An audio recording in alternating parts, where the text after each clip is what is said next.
राधे राधे, जय श्री राम। फिर से स्वागत करता हूं आपका अपने परिवार, अपने channel easy math with ST पर।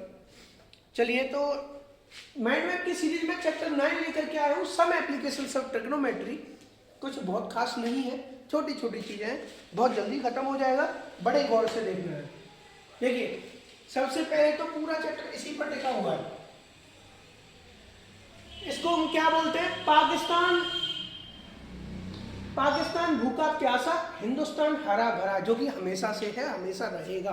दुनिया जब तक है तब तक ऐसा ही रहेगा। मतलब ये फॉर्मूला ऐसा ही रहेगा और वो भी ऐसा ही रहेगा कि पाकिस्तान भूखा प्यासा और हिंदुस्तान हरा भरा हमेशा के लिए। चलिए, क्या मतलब है इसका? पहले बता चुका हूं, बट ये पूरा चैप्टर इसी पर बेस है, दोबारा बता रहा हूं। Perpendicular hypotenuse base, hypotenuse perpendicular base. ये ट्रायंगल राइट एंगल ले लेता हूं। जिस एंगल पर देख रहे हैं साइन थीटा, देखो ये सब थीटा है, जिस एंगल पर देख रहे हैं वो थीटा, इसको हम साइन थीटा कॉस थीटा को साइन सी कॉस सी भी बोल सकते हैं।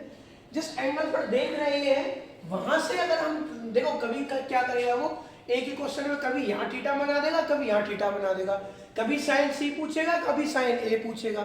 देखो, जब हमेशा सी से देख रहा हूं, सी पर थीटा हो, तो थीटा के जस्ट सामने वाली सॉरी, बहुत शोर हो रहा है, थीटा के जस्ट सामने वाली साइड परपेंडिकुलर होगी। मतलब जो उसका हाइट होता है वो, हाइट मत बोलना, हाइट बोलोगे तो इसमें कंफ्यूज हो जाओगे। थीटा के जस्ट सामने वाली साइड, एक सेकंड, सारी चीजें एक साथ शुरू हो गई, कुत्ता भी और ये कुत्ते भौंकते रहते हैं, बड़ी परेशानी होती है। चलिए, जिस एंगल से देखा जा रहा है उसके जस्ट सामने वाली साइड परपेंडिकुलर, हाइट जो होती है, पर हाइट मत बोलना, हाइट बोलोगे तो इसमें कंफ्यूज कर जाओगे। तो परपेंडिकुलर बोलना, जिस साइड पर एंगल रखा हुआ है वो बेस। चलिए, अब बात आ जाती है ये, इसको कैसे पहचानेंगे? 90 डिग्री से सामने वाली साइड हमेशा हाइपोटेनियस होगी, वो कभी चेंज नहीं होगी, चाहे थीटा यहां रहे चाहे थीटा यहां रहे, हाइपोटेनियस चेंज नहीं होगी। चेंज क्या हो सकता है? बेस और परपेंडिकुलर चेंज हो जाएगा। यहां से देखूंगा तो इसके सामने वाला परपेंडिकुलर जिस पे रखा है बेस, यहां से देखूंगा इसके सामने वाला परपेंडिकुलर, यहां ये बेस। अगर यहां थीटा एंगल ए या एंगल थीटा ए पर रखा हो तो क्या मतलब है? ये जो रेशियो साइन का है, ये कॉस का, ये टेन का है। Sine theta P upon H, मतलब परपेंडिकुलर अपॉन हाइपोटेनियस। परपेंडिकुलर क्या है? ए बी, हाइपोटेनियस ए सी, ये रहा। ऐसे ही बेस अपॉन हाइपोटेनियस दूसरा वाला, बी सी अपॉन ए सी। ऐसी टेन थीटा तीसरा वाला, perpendicular upon base, A B upon B C. इसी को अगर मैं कहूं कोसेक निकालूं, सेक निकालूं या कॉट निकालूं, तो याद रखना, मैंने पहले बताया है, कोसेक थीटा होता है वो कॉस का इनवर्स होता है, सेक सॉरी, सेक जो होता है वो कॉस का, कोसेक साइन का और कॉट टेन का। तो साइन थीटा क्या है? पी अपॉन एच, तो cosec theta H upon B. ऐसी cos theta B upon H, sec theta H upon B, tan theta P upon B, cot theta B upon P. अब दूसरी चीज last आ जाती है, फिर से मॉकना शुरू कर दिया, एक सेकंड और दे मेरे को। चलिए जल्दी से इसको खत्म कर देते हैं, कुत्ता सामने शांत नहीं हो रहा है। लास्ट चीज, angle of elevation, angle of depression. देखिए, ये एक ही चीजें हैं, एक सेकंड,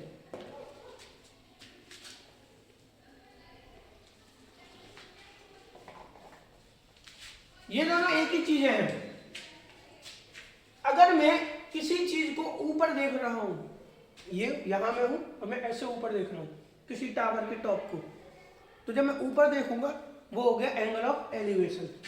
इससे ग्राउंड है, ग्राउंड से मान के चलो ये एक पेड़ है या एक टावर है, ये इसका टॉप ऑफ टावर हो गया। यहां से देखूंगा, ऊपर देख रहा हूं, तो एंगल ऑफ एलिवेशन बनेगा। एंगल ऑफ एलिवेशन हमेशा नॉर्मल से बनेगा और डिप्रेशन भी नॉर्मल से बनेगा। तो इसके लिए तो नॉर्मल ग्राउंड हो गया। अब मान के चलो कि ये एक टॉप है, ये एक बिल्डिंग है, मैं यहां से कुछ चीज देख रहा हूं ग्राउंड पे, ये ग्राउंड है मान के चलो, ये रहा। अगर मैं इस यहां से इस पॉइंट को, पॉइंट वाई को, एक्स को, पॉइंट एक्स को देख रहा हूं, तो मैं नीचे देखूंगा, अगर मैं नीचे देखूंगा तो मेरा साइड कुछ ऐसे बनेगा, ऐसे देख रहा हूं। अब देखो, अब ये जो एंगल होगा ना, इस एंगल को डिप्रेशन मत कह देना बस। मैंने क्या कहा, चाहे डिप्रेशन हो चाहे एलिवेशन हो, नॉर्मल से बनता है। यहाँ नॉर्मल ग्राउंड हो गया, इसका नॉर्मल क्या होगा, जस्ट ग्राउंड से पैरेलल। देखो ये ग्राउंड हो गया, ग्राउंड से जस्ट पैरेलल ये, तो ये जो एंगल बनेगा ना, ये वाला एंगल, ये थीटा होगा, ये थीटा होगा, ये होगा एंगल ऑफ डिप्रेशन। अब भाई निकालें कैसे, तो देखो एक बात याद रखना, जब हम नॉर्मल देखते हैं तो नॉर्मल ग्राउंड के पैरेलल होती है। तो अगर ये दोनों लाइनें पैरेलल है और ये ट्रांसवर्सल है, तो ये एंगल इस एंगल के बराबर होगा, नहीं होगा, तो इसको हम थीटा बोल देंगे। तो बस अब हम एंगल ऑफ एलिवेशन से इसके तरीके से इसको सॉल्व कर लेंगे। तो ये आपका एंगल ऑफ डिप्रेशन हो गया, ये एंगल ऑफ एलिवेशन हो गया। इस वीडियो को यहीं तक रखते हैं। इसकी लिंक में मैं चैप्टर 9 का पूरा सॉल्व कराया वो डाल दूंगा।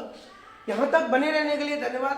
तब तक के लिए जय हिंद, जय भारत, भारत माता की जय।